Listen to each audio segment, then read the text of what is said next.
अमरावतीच्या कार्यक्रमातील तो व्हिडिओ व्हायरल। मुंढे पुन्हा एकदा वादाच्या भोवऱ्यात। सावजी भोजनावरून वाद पेटला। तुकाराम मुंढेंच्या विधानाने खळबळ। नागपूरकरांच्या भावना दुखावल्या।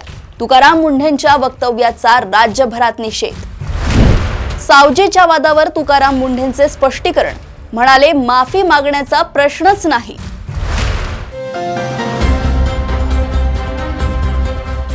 नागपूरची ओळख, विदर्भाची शान आणि जिभेवर तासनतास रेंगाळणारी झणझणीत चव म्हणजे सावजी भोजन।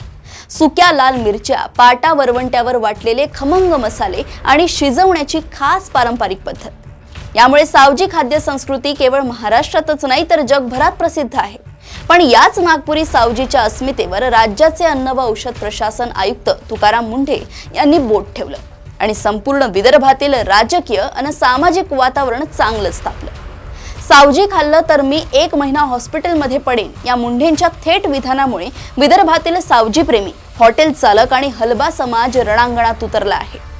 एका बाजूला तुकाराम मुंढे आपल्या वक्तव्यावर ठाम आहेत, तर दुसऱ्या बाजूला संपूर्ण नागपूरकर मुंढेंविरोधात आक्रमक झाले आहेत।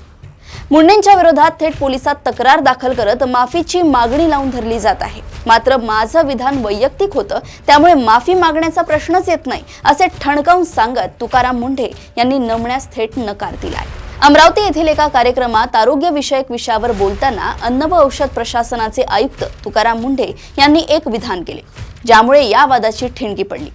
नागपूरचं सावजी जर माझ्यासारख्या माणसाने खाल्लं तर मी किमान 1 महिना हॉस्पिटलमध्ये जाईन असं विधान मुंढे यांनी केलं होतं। अति तेलकट, तिखट, जास्त मीठ आणि फॅट्स असलेल्या अन्नामुळे हृदयविकाराचा झटका येऊ शकतो असा इशारा देताना त्यांनी हे वक्तव्य केलं। मुंढे यांच्या या विधानाचा व्हिडिओ सोशल मीडियावर वाऱ्यासारखा व्हायरल झाला आणि विदर्भातून, विशेषतः नागपुरातून तीव्र प्रतिक्रिया उमटू लागल्या। तुकाराम मुंढे यांच्या या वक्तव्यानंतर सावजी प्रेमी आणि हॉटेल चालकांमध्ये संतापाची लाट पसरली।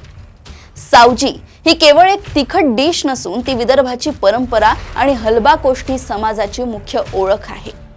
नागपुरातील हलबा समाज युवा संघटनेने या विधानाचा जोरदार निषेध नोंदवत गोळीबार चौकात आंदोलन केले। तसेच तुकाराम मुंढे यांच्या विरोधात पोलिसात तक्रार दाखल करत त्यांनी सार्वजनिकरित्या माफी मागावी अशी मागणी केली। समाजातील सुमारे 60% लोक या व्यवसायावर अवलंबून असून अशा विधानांमुळे व्यवसायावर आणि समाजाच्या प्रतिष्ठेवर विपरीत परिणाम होईल अशी भीती व्यावसायिकांनी व्यक्त केली।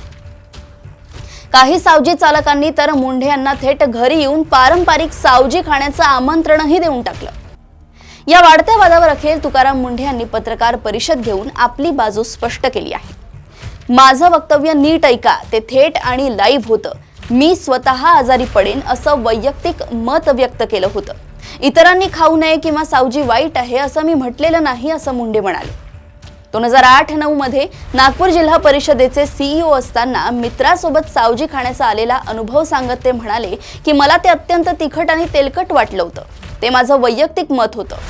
FD आयुक्त म्हणून ते विधान नव्हतं, त्यामुळे माफी मागण्याचा प्रश्नच येत नाही।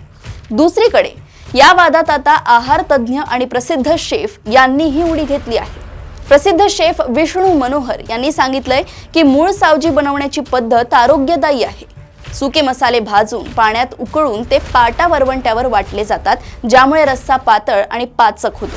मात्र आजकालच्या काही हॉटेल्समध्ये अतिरिक्त तेल आणि लाल तिखटाचा तवंग आणून सावजीच्या नावाने गैरसमज पसरवला जात आहे। तर आहार तज्ञ स्नेहा झावर यांच्या मते सावजीत वापरले जाणारे मसाले गुणकारी असतात, मात्र त्यात तेलाचे प्रमाण जास्त असल्यास ते आरोग्यासाठी त्रासदायक ठरू शकते।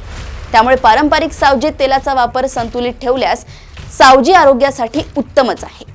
थोडक्यात सांगायचे तर सावजी ही केवळ एक पाककृती नसून नागपूरकरांचा स्वाभिमान आणि सांस्कृतिक वारसा आहे। तुकाराम मुंढे यांनी ते स्पष्टीकरण देऊन वैयक्तिक मताचा मुद्दा मांडला असला तरी सावजी प्रेमी आणि व्यावसायिकांमधील राग अजूनही शांत झाला नाही।